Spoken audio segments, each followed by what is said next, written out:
दोस्तों अभी शाम के 8:15 हुए हैं। दोस्तों आज मैं आपको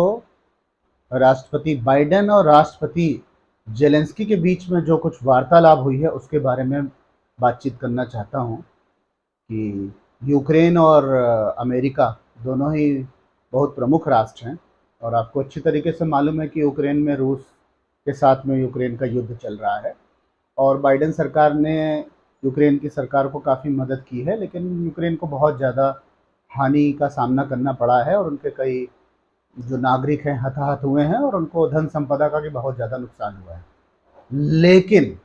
ट्रंप सरकार के आने के बाद में ये उम्मीद जगी थी कि यूक्रेन और रूस का जो युद्ध है वो समाप्त हो जाएगा। लेकिन जिस तरीके से कल ट्रंप और जेलेंस्की के बीच में वार्ता हुई है और विभिन्न समाचार पत्रों ने अपने चैनलों के माध्यम से उसको दिखाया है, आज उस वीडियो क्लिप को मैंने बहुत ही ध्यान से देखा है। उसमें जिस तरीके से जेलेंस्की ने अपना पक्ष रखा है और जिस तरीके से ट्रंप ने उसका जवाब दिया है, उससे मुझको ये लग रहा है कि दोनों ने ही काफ़ी मैच्योर वे में बात नहीं किया है और दोनों ने काफ़ी इमेच्योर बिहेवियर किया है। दोनों ने एक दूसरे के ऊपर आरोप लगाए हैं। हालांकि ट्रंप ने पूर्व राष्ट्रपति बाइडेन को मूर्ख तक कहा है कि बाइडेन के कारण ही आपको जो 300-400 करोड़ की डॉलर की जो सुविधा मिली थी वो नहीं मिलनी चाहिए थी। और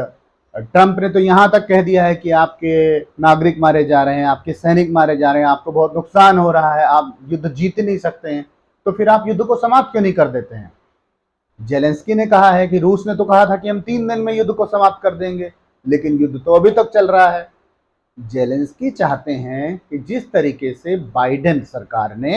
यूक्रेन की पूर्व में मदद किया है वैसे ट्रंप भी करें। लेकिन ट्रंप ने जब से सत्ता संभाली है, ट्रंप ने ये एकदम सही दिशा में बता दिया है, सबको स्पष्ट रूप से बता दिया है कि अमेरिका कोई भी मदद करेगा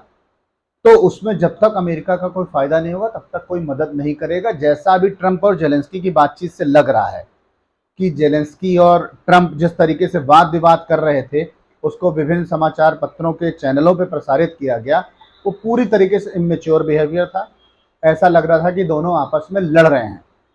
हालांकि बाद में जेलेंस्की ने अमेरिका का काफ़ी धन्यवाद किया है, लेकिन जिस तरीके से ट्रंप का भी रवैया है उससे मुझे लग रहा है कि जेलेंस्की जो है बैकफुट पे हैं और उनको अंत में रूस के साथ में समझौता करना पड़ेगा और युद्ध को समाप्त करना पड़ेगा। हालांकि अभी कई नागरिक मारे जा चुके हैं, सैनिकों का नुकसान हो चुका है दोनों पक्षों को और काफ़ी